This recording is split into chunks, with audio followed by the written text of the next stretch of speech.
Hello and welcome to Willow Talk. Adam Peacock, Brad Haddin, back in the studio after your adventures. How are you, Brad? And have you got anything to say to American Airlines? Welcome back. The first two words that have come out of your mouth, and hopefully the censors haven't got to us. Well, I'll tell you what. I had 5 different connecting flights to get home through the States from the West Indies. Yeah. Everyone was delayed. I missed my connect the first time round to Australia because going out from Miami to Dallas was delayed. And then when I rebooked and had to go from Dallas to LA to get on my connecting, that was also late by 4 hours.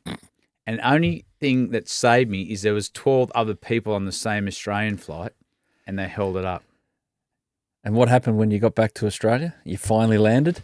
I had an hour and a half on the tarmac. Because they couldn't find a car spot for the plane. Yeah, because they wouldn't give American Airlines, which I can flip and understand, actually.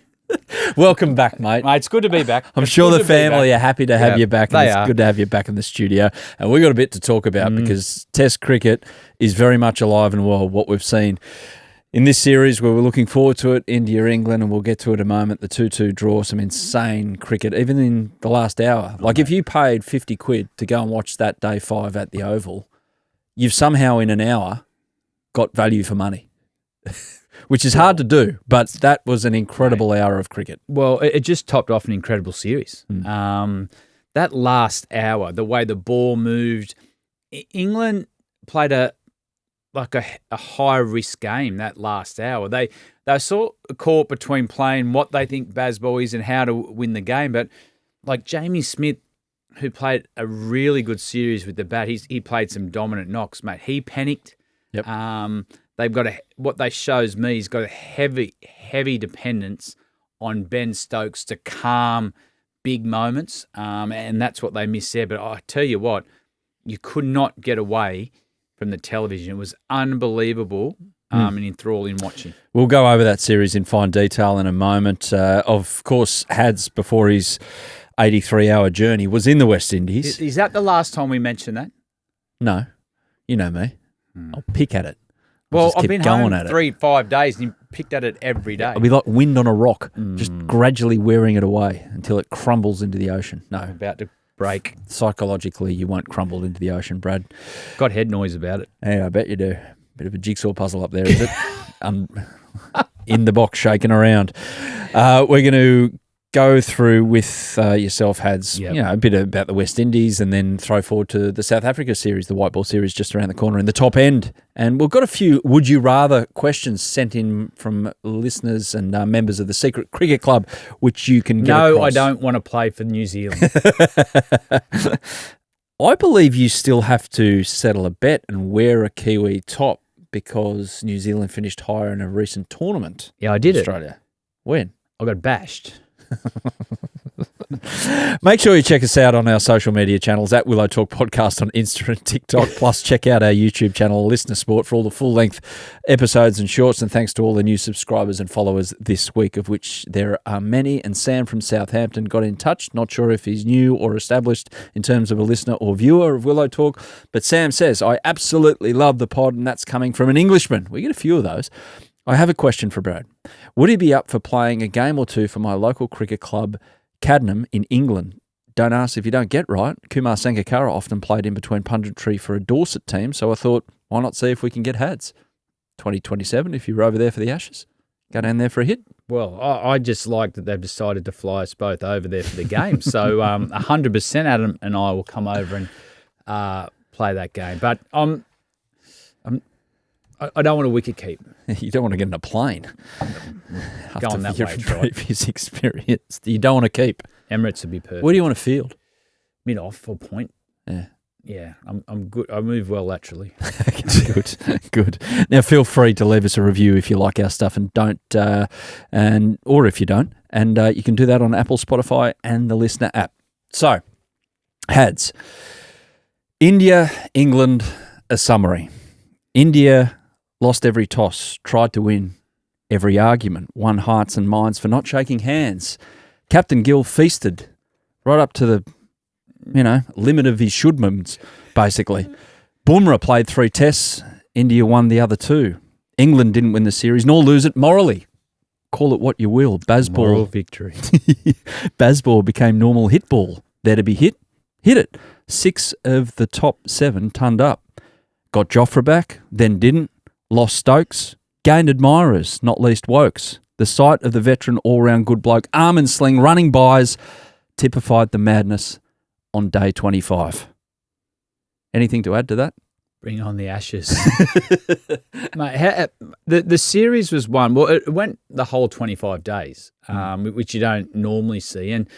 And India traditionally don't play the conditions well, but I thought it was an extraordinary series.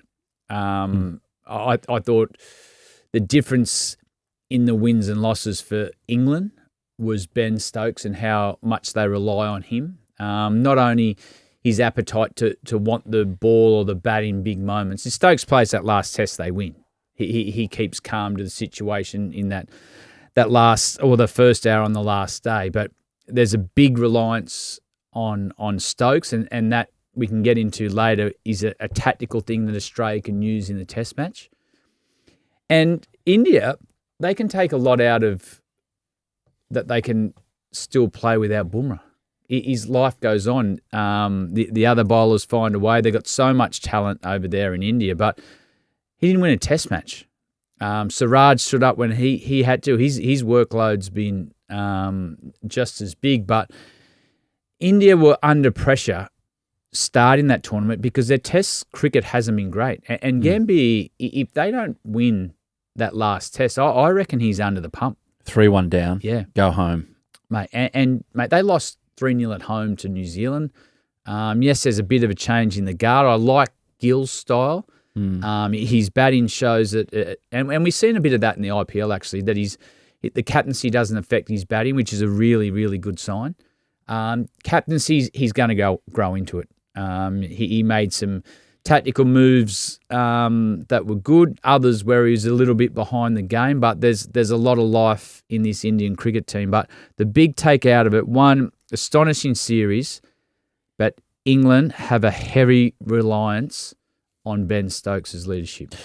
As we saw on that last day, obviously he's in the dressing rooms and trying to calm everyone down, but not out in the middle. You'd imagine if he's with his bat in hand going out to bat on that last day, it's a different situation that unfolds. And we'll go broader with the whole series in a moment. But firstly, that last day.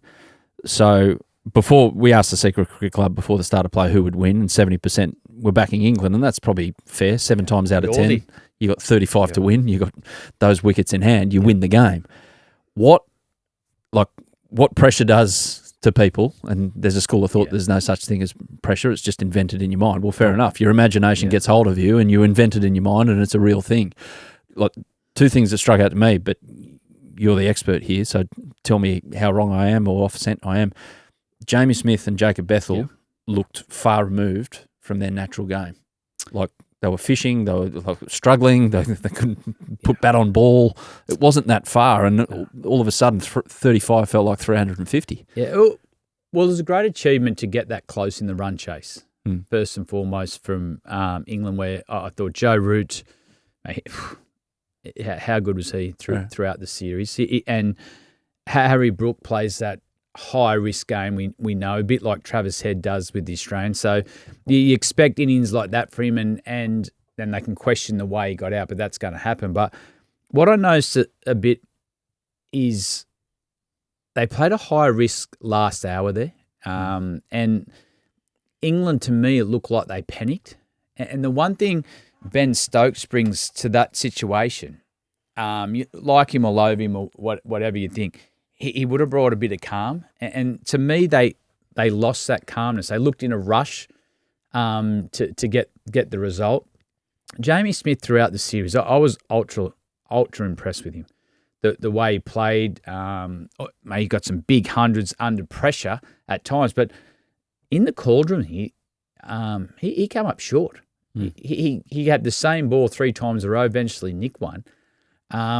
But it looked like the enormity of the situation got to him. So they're little things that Australia can take out of that match coming into the Ashes. What happens there? Is it all of a sudden does the ball look like a golf ball out of the bowler's hand instead of a basketball? Like what? Well, what happens in that situation is normally when things are going your way, you're really clear on what you're trying to do.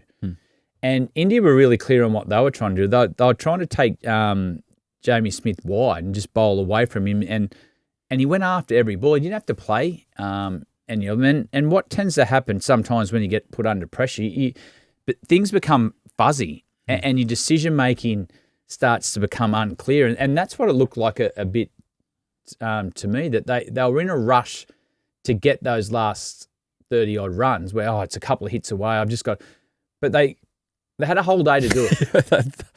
They had 90 overs to get 35 runs, and that's what pressure does. And in the end, they just needed a calm hand out in the middle, someone just to realise what India were trying to do. They were trying to take them wide with the ball. They didn't have to play it, a lot of them, and make India come back.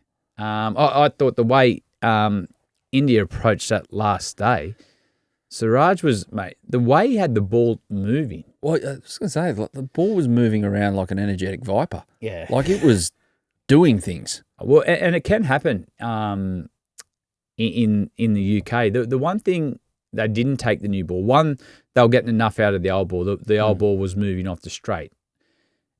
And the risk to take the new ball in the UK is it actually sometimes takes 8 overs, 6 to 8 overs to get the lacquer off it, and then the ball starts to swing. So England played that tactical part of the game really well there. But, yeah, it made great effort to get that far. But in the last hurdle, England got undone by a bit of pressure. Yeah, and then you had that little other twist at the end where Gussie Atkinson was holding his own. Yeah, smacks one over the boundary, and we'll get to Woakes in a moment. But Gussie's putting pressure back on India, and then the last ball of each over where Woakes was out there and clearly not in a great place to try and face a delivery at 140 k's an hour. It's hard enough with 2 arms, functional arms, but 1. Hard to play with a dislocated shoulder. We'll get to that, Mr. Brave. However, India seemed to kind of lose their bearings for a moment. Take us into the shoes of Shubman Gill or, keeper, close in fielders about, okay, we know what they're going to try and do is get this guy off strike. But they couldn't do it twice in a row. Yeah. Well, what happened then, and it's a really good discussion around pressure and making sure your detail is right for every ball, because you knew exactly what England were going to do then. Stokes was going to take off no matter what. What they should have had was a fielder next to the stump. So which end? At the bowler's end. So as soon as Siraj is bowled, he's run straight to the stump. Siraj has run straight down to the striker's end, to the stump. So if the keeper misses the underarm, he's got the opportunity to throw it to the other end, and you got someone there to. And they're little details, and Gill will get better at that. Yeah. But what happens in the heat of the moment, you just think you've got a lot going on, and as a captain, yes, you got a lot going on, but you've got to remember you've got to be in that ball. Yeah. And make a decision for that ball. And they're little moments that can cost you test matches. They got it right in the end, but, yeah, that could have cost them the test match, that moment. That's what I'm saying. We're sitting here in an alternative universe, and England have won 3-1. Yeah. Gus Atkinson's a hero, and he's going to be knighted because that's what they do over there. 5 minutes after a sporting event, something great happens, he gets knighted. And Sir Gus Atkinson, we welcome you to Australian land. Yeah. And your king that has bestowed that honour on you is our leader as well. So fantastic. We're all on the same page. So Gus is Gus, Sir Gus, and India, Shubman Gill is getting flamed. Gautam Gambhir is getting flamed for losing it or losing the unlosable in that situation. But Mohammad Siraj. That's also why this series was so good, because every moment meant something. And you're going into the last day, you've got both the win and loss for both teams on the table. Every test, as we said before, went to 5 days. It was a true contest. We haven't seen a series like that. I reckon you have to go back to 2005. The crowd there that last day, that was sold out. Yeah. The 2005 was memorable because you can't remember everything that happened because so much happened. Can't remember the result. but some things happened. Like they popped up some highlights the other night of one of the test matches, and it was like, oh yeah, I remember that, and I remember that silly shot, and same, exactly the same. There's so many things that happen. Like we had 21 centuries in the series. Yeah. We had 50 50s. Yep. That 21 centuries tied the most ever. We had most runs in a 5-test series of all time. Yep. I'm pretty sure. And wickets were hard to come by on certain occasions, but you had Mohammad Siraj, who was not – he didn't get off the plane as the star of the bowling attack, but he gets back on the plane as the star of the bowling attack. 23 wickets. You go from Mohammad Siraj down here in Australia, who's losing his mind, to Travis Head at Adelaide Oval, and then you go to the guy who puts it in the right place. It's you know a bit about him from the IPL. Are you surprised that he turned into this guy who just kept on going and going and going? Well, I think he likes. They love playing with Bumrah. Everyone loves because what he brings to a team, and when he finishes his career, the influence he had not only on Indian cricket, but his stand in the game is going to be debated for some time. But I think Siraj likes being the leader of the attack. I think he's one of those guys that he wants the ball in big situations. Yes, he makes some mistakes. But he doesn't shy away from wanting the occasion. And I think that's one thing in your players. If you have players like that who aren't afraid to make mistakes, who can get under the skin of oppositions because the way that they want to be in the game, they're the guys you want, because he wanted the ball in that last hour of play. There's no way in the world he didn't want to bowl every over. To win the game. He dropped the catch. Well, he spent all night thinking about the fact that he lost his bearings at fine leg. Yeah, but that's also, you go back, that's a bad miss. You've got to, your detail's got to be better there when you're catching that. But that also didn't define him by the test match. Yeah. We're not going to talk about that catch now. He got the ball in his hand. He got the fifer. He bowled outstanding. And they're the guys you want. You want guys that can contribute when the pressure's on. And to me, he looks like one of those bowlers that enjoys responsibility. Shubman Gill obviously likes responsibility, 754 runs for the series. Wondering how he was going to adjust to captaincy, because it wasn't that long ago that he's like, is he in their best 11? He wasn't in Australia for the whole 5 tests. All of a sudden he lobs and does that, sets a standard earlier in the series, becomes the focal point, got to get Gill out, and we're a big chance of winning the game. One of those, all of a sudden. Yeah, the other thing wasn't quite impressive. He didn't take a backward step either. Mate, he's stuck up for his players. You see in that test match when he went after Crawley when he was late to come out and he pointed his finger.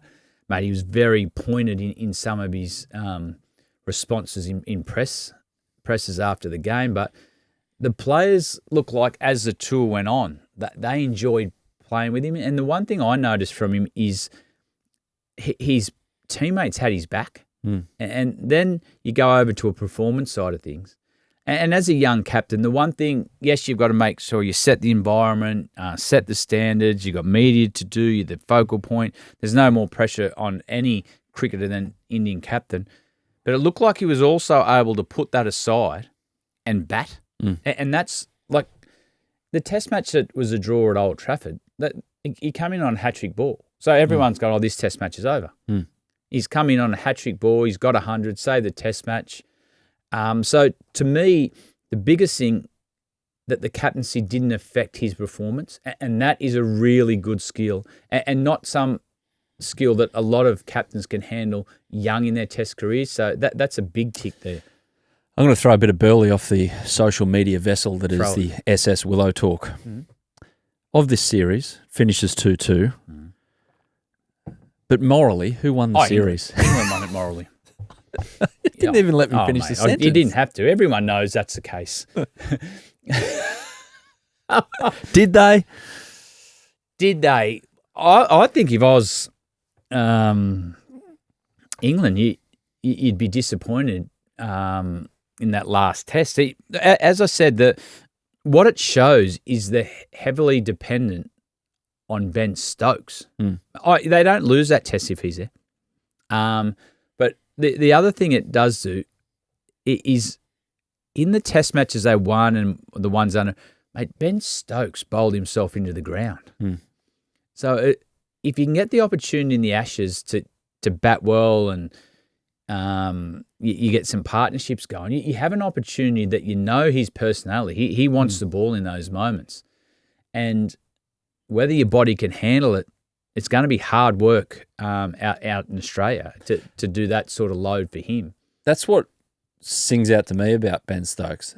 As great as he is, and I know this is going to sound ridiculous to someone like you, Hads, who, let's face it, you've got a fair amount of competitiveness about you. The guy is almost too competitive. And that's purely from an observational point of view, that sometimes he cares too much. Well, or wants to compete. You're right, because really should he have bowled those balls when every ball he was bowling in that fourth test, he was like grabbing his shoulder? There's obviously something up. Well, there's a couple of things there. That's the reason why everyone wants to play with him, because he wants to get in the contest. Yeah. But is that also affecting his longevity in a 5-match test series? He's had a lot of injury history over recent time. Yes, he's got himself super fit. He's off the drink and doing everything he possibly can. But there could be something in that. Yeah, his teammates have got to realise, and maybe the coaching staff as well, that, mate, he's going to need help in those moments. And I know Wood, they want to get Wood back and Archer came back, but yeah, he's got a fearless approach to the game. But it also could work if Australia can keep them out there in the first few tests. You might break him early. Chris Woakes, the greatest naught off naught asterisks in the history of cricket, will be remembered for a very long time, even though they didn't get the result. Ever batted with a dislocated shoulder? Yeah, I have. You have? Yeah. I How'd you go? Well, it was like a dead weight. I did it in the UAE, actually, in a test match. I went dive forward for a catch and just dropped short, and my body weight kept going over, and my shoulder just went, ping. It was interesting. It didn't hurt to start with, but something didn't feel right. Yeah. And then I was just it clicked, and I went, oh no, that's not right. You put a photo on the group chat before. I did not. Oh my goodness. Look at the bruising. Yeah. That's a natural. Yeah. It was interesting because I tried to stay out there. Yeah. And the next ball, Jono bowled. So I went to get Mitch my Johnson. hands up to catch it. Yeah. Oh, awesome. Yeah.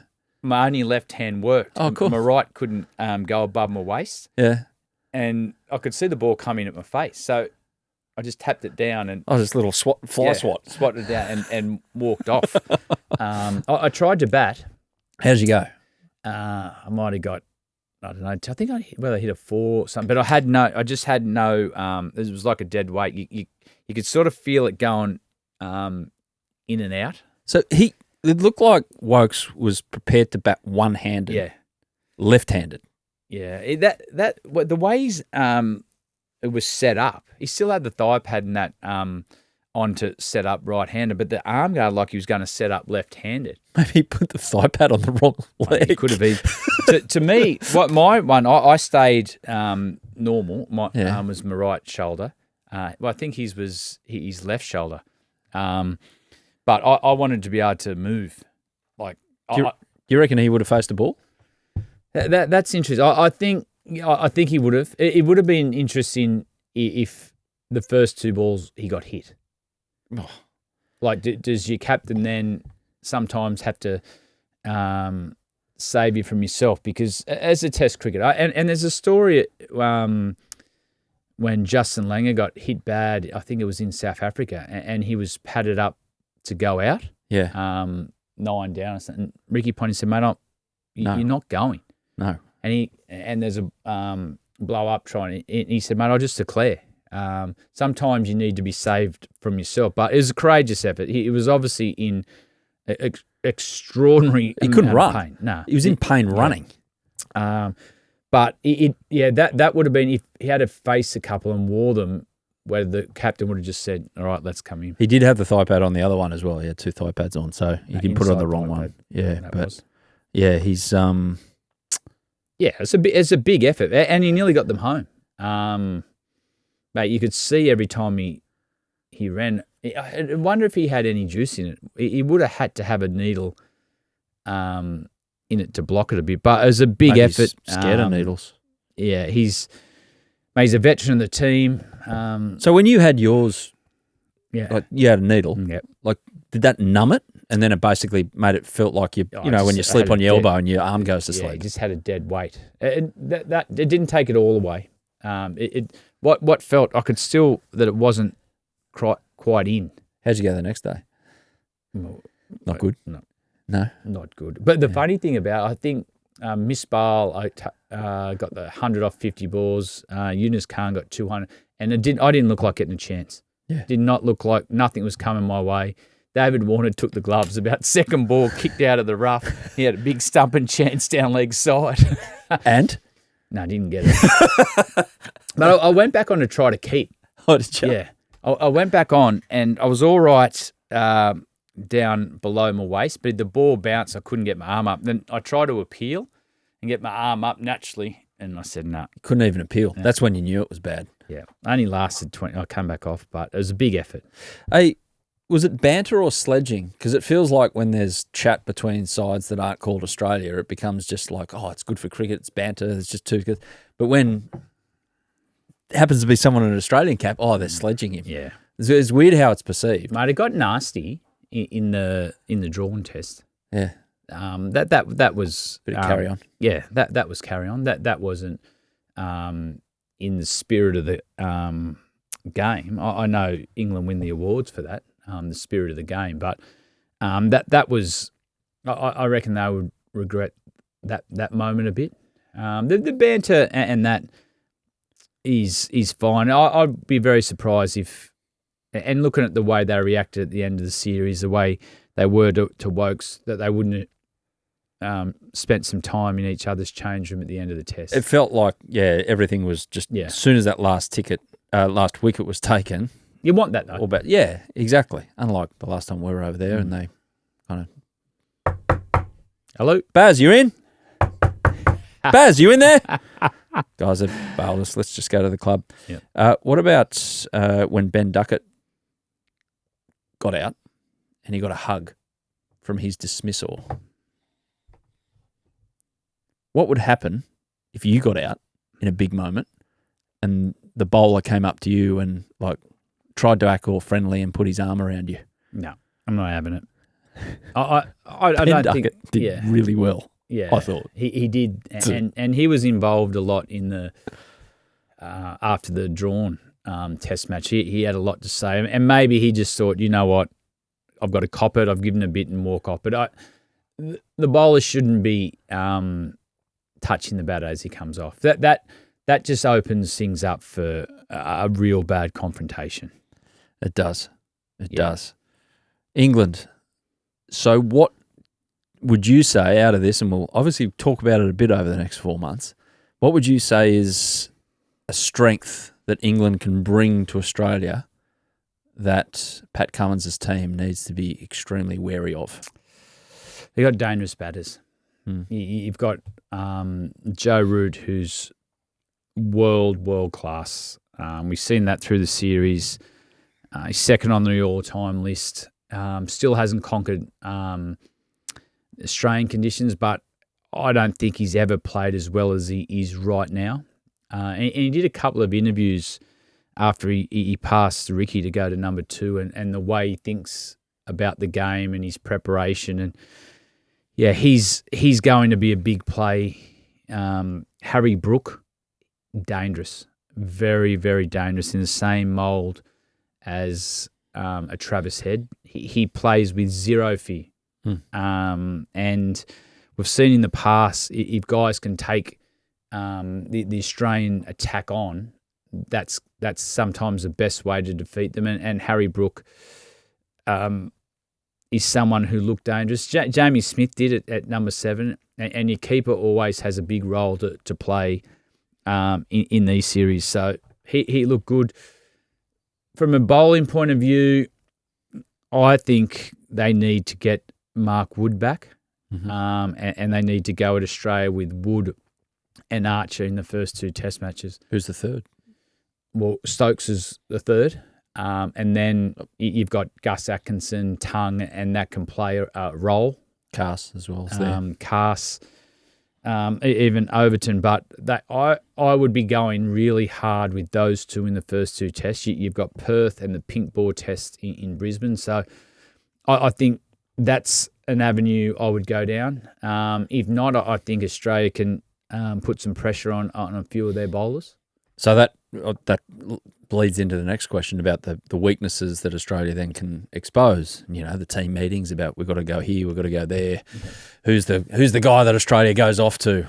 Like the roadkill that the crows have come out of the desert to pick apart on who's that guy? Well, that's not a great looking metaphor, by the way. So I'm sorry about that if I've turned you off your lunch, but you know what I mean. Well, the opener's going to have a hard time of it, I think. Zach Crawley. Only one of the top 7 not to hit triple figures, average 32 in the series. Yep, and Pope. So they've got a big job to protect that strong middle order. And Australia, where they can open it up, they've got the best bowling attack in the world, simple as that. They've got 3 high-quality fast bowlers that complement each other. We've seen them in action.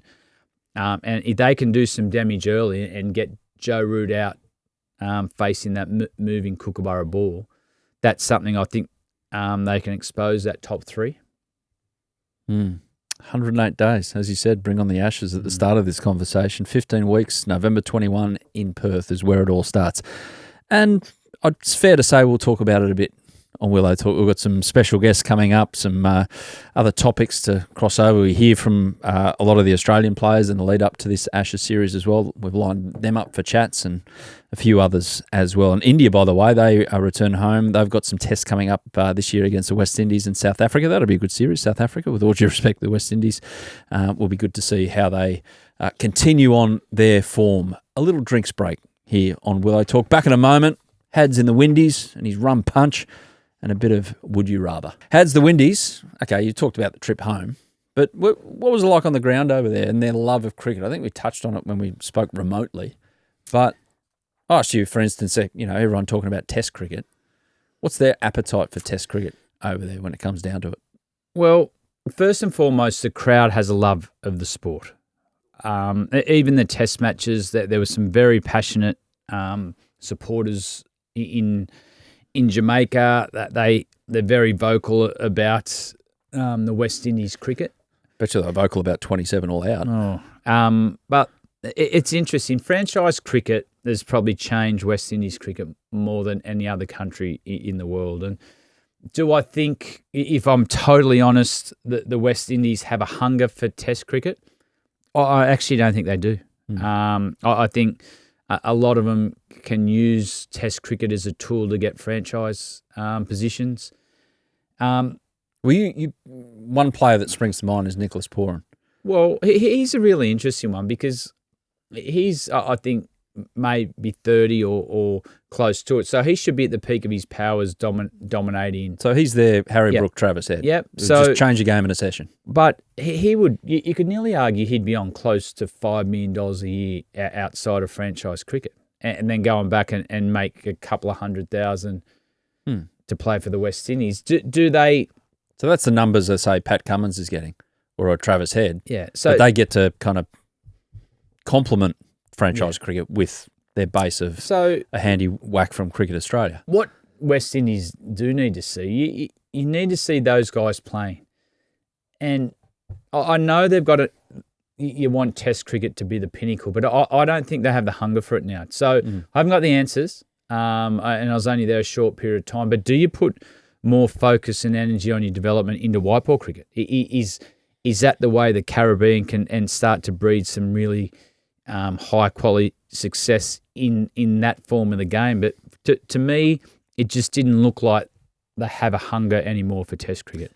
What's your favourite lifestyle moment of your trip to the Windies? You went to some nice places. St Kitts looked like a nice joint. What do you mean lifestyle moment? Just like, okay, well, there's no cricket today. What's Brad going to do? Brad's going to get up and go to the gym and then do what?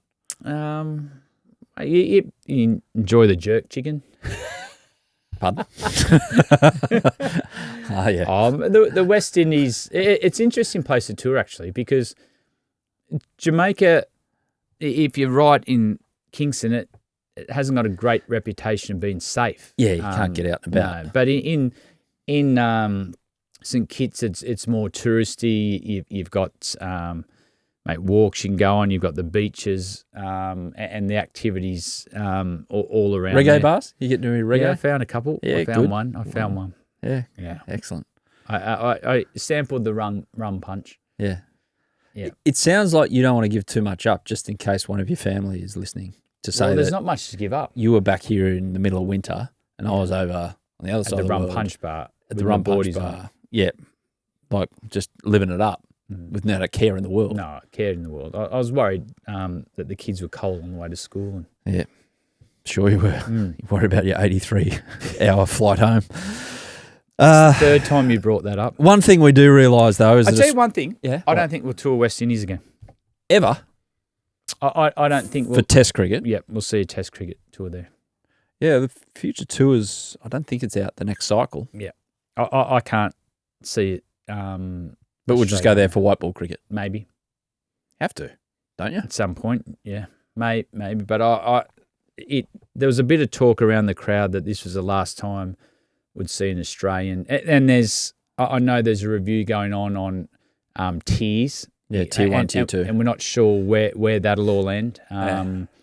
There's a bit of talk and a bit of disappointment amongst the true believers of the game that this is the last time that they see an Australian Test tour to the West Indies. And they got a show. They got the opportunity to look at a generational fast bowling attack. Yeah. That would be a bit sad though, but time moves on. It's all about white ball cricket in the West Indies, and It looks like. we're going to have a crack at the World T20. We mentioned the fact of our power, but we've got a little series coming up against South Africa with a lot of the similar players, and it looks like a guy like Mitch Owen has established himself. So now he gets a chance over the next 12 months to really establish himself in those two formats. Yeah, Mitch was a really interesting story to look at. Lost an opener.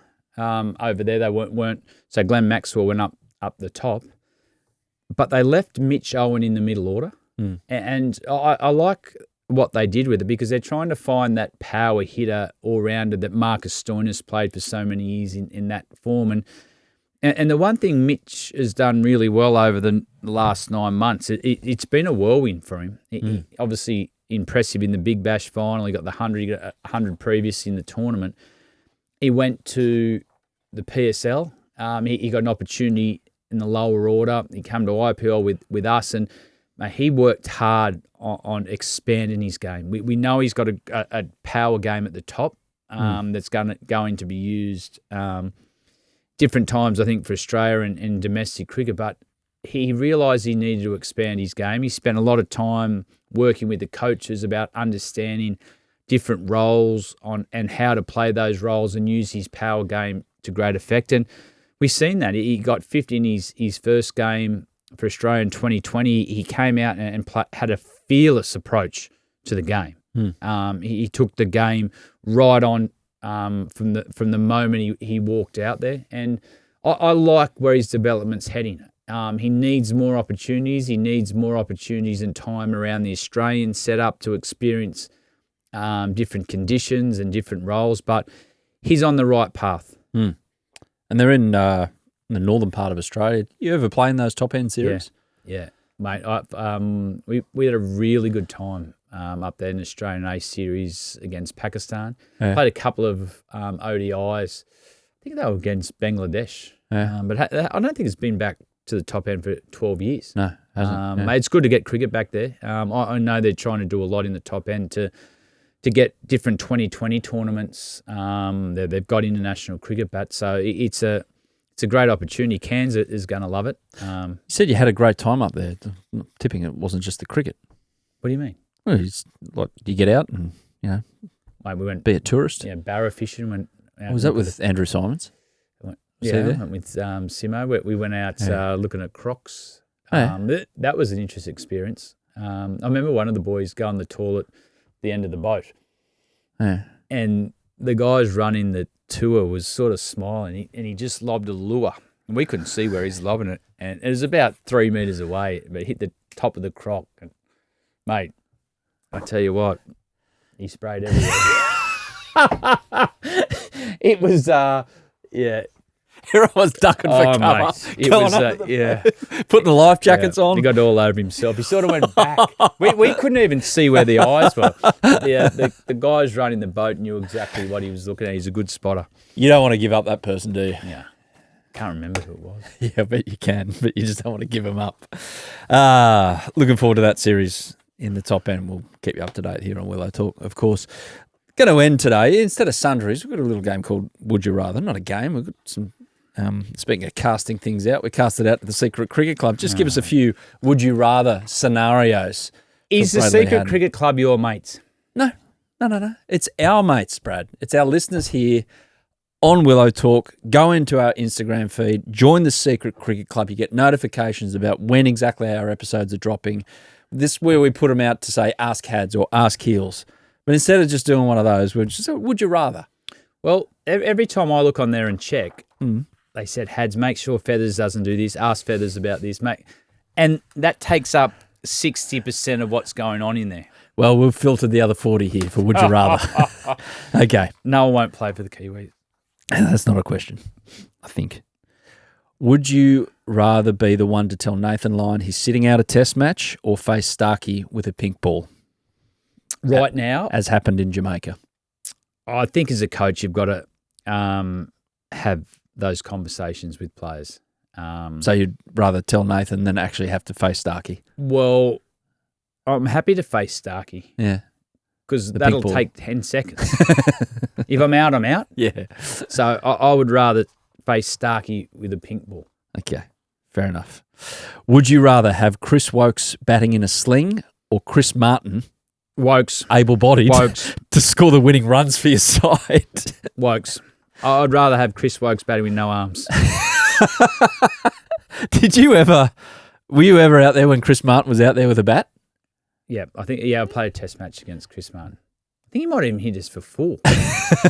Who had that honour? I'll have to look at that. It might have been Hilfy. I'm not sure, but yeah. Has he ever forgotten it? Has he ever lived it down? Yeah. Far out. Nah, Woakes. Would you rather face prime Mitch Johnson or prime Shoaib Akhtar? Well, I was good mates with Mitch, and he didn't bounce his mates in the nets. So I think I'd rather face Mitch. Yeah. What was Shoaib like to Couldn't face? pick it up. He couldn't pick the ball up because it went behind Came him. out of nowhere.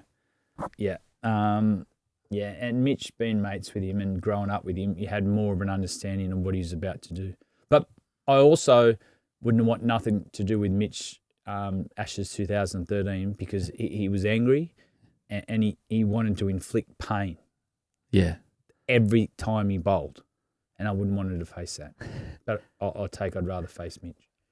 With Shoaib Akhtar, though, what was his most dangerous delivery? New Yorker. Yeah. Did you ever wear one? No, I didn't wear one. Yeah. It's hard to hit a moving target.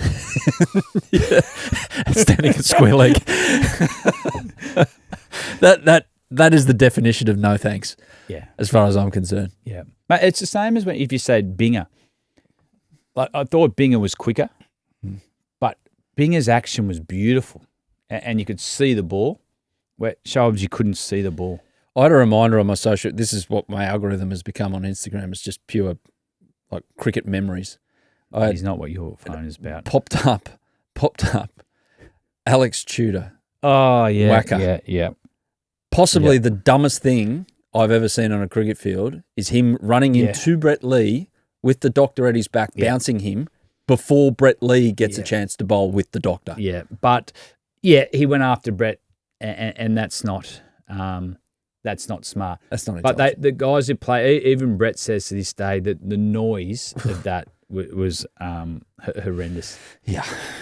Anyway, next one. Would you rather field at silly mid-off when Harry Brook is bowling at 60 k's an hour and bowling half volleys, or face an hour of bumpers from Mitch Johnson? Oh, God. Would I rather field at silly mid-off when Harry Brook? No, I'd go Harry Brook. Yeah. Yeah. Because at least you can get in the captain's ear to say, can you get him off? Well, it's not going to hurt as much as getting hit in the head. Sure. Yeah. I can react to that. I'm not facing Mitch. It wouldn't hurt getting Ricky Ponting driving as hard as he can through the covers and you just wearing one at silly point. Well, if he goes to drive and you're at silly point, you jump square. Yeah. If he goes to cut, you jump on the middle of the wicket. So I'm a chance to read what his reactions are with the bat to get out of the way. Dear. What do you make of that? What's that? Do you know that rule? What? They go to cut at silly point, jump straight on the wicket. Yeah. If they in the modern day where they flat bat it back, you're gone. Oh dear. Okay. Last one. Would you rather have the Amazon Prime film team follow you around for a whole year, or run it straight at Gordon Tallis? Gordon Tallis, everyone from around the world, is a rugby league player. He's a legend, known for his intensity. Put it that way. Yeah. It would be a horrible situation to run at this guy at full pelt. Well, I'm a private person. Yeah. And Gordy doesn't move like he used to. So you just take one. You just have to take one from Gordy. Yeah. And the film crew can go follow someone else. Then, because Gordy would buy you beer afterwards. Yeah. Yeah, you could have a good time afterwards, reminiscing that he put a hole in you. The Amazon, I wouldn't want to give up my private life. No. They were around you in 2019. You were part of it. That's when it all started. 80 Brown and his crew. Yeah. Capturing and it was a bloody good series. Great for us viewers, but... Mate, you know what you need to see with that? What? The stuff that they cut. Yeah. Well, there's a reason why they cut it. We don't see it. They shouldn't cut it. Can you give us something that they did cut? Oh, no, I can't. Mate, Mitch Marsh was still the star. Oh, was he? Yeah. That was the stuff they used of Mitch Marsh. Yeah. What was the stuff they didn't? No. We actually haven't got time to go through all that. Actually, put him on the guest list. Mitch Marsh, we want him on. He'll divulge it. It's up to him to tell that story, though, isn't it? He'd be he's good fun. Yeah. Yeah. Well, when he's back from barra fishing and taking on South Africa in the top end. Still not keen on running straight at Gordy. No, it wouldn't be great. No. You wouldn't have all your faculties for a couple of days. But hey, you've batted with a dislocated shoulder, so... But it depends how much you had to move. You might get tired these days. Potentially. Potentially. Hads, that's us. That was Willow Talk. Good to review the series, one of the best series we've seen, and it does whet the appetite a little, doesn't it, for summer? It was a great series. At times it was quite volatile. At times. I enjoyed that. Who won the banter war, if you like? Who was better at it? Yeah, you know what? I think now it's 2-2 that India did, because I think England are in shock that the series got to 2-2. Yeah. I am. So, yeah, that's my take. It was one of those series, though, you actually couldn't take your eyes off it. No. And I was lucky enough to be there in 2005. And you did not want to miss that. And people talk about that sort of reinvigorated the Ashes spirit and things again, because Australia just dominated for so long. But this just got the appetite ready for 108 days' time. Awesome. Hads, thank you for that. Catch you soon, and catch everyone else later in the week for Willow Talk. We've got a special guest. We've got Bo Webster. Going to have a chat to Bowie, and also Heels is going to join us. She's off being a professional cricketer somewhere, preparing to be. Does she still play? Yeah. So she's going to join us as well. Who have you been sledging and taking the piss out of while I've been gone? Have you been saving me still? Yeah. Okay. Yeah, definitely. Long as you're consistent. Yeah, that's all you can be in life. Banter or sledging? Because I'm Australian, it's sledging. Bullying? Yeah, of course, I'm Australian. It's bullying. I'll just take it. Thanks, Ads. See yous.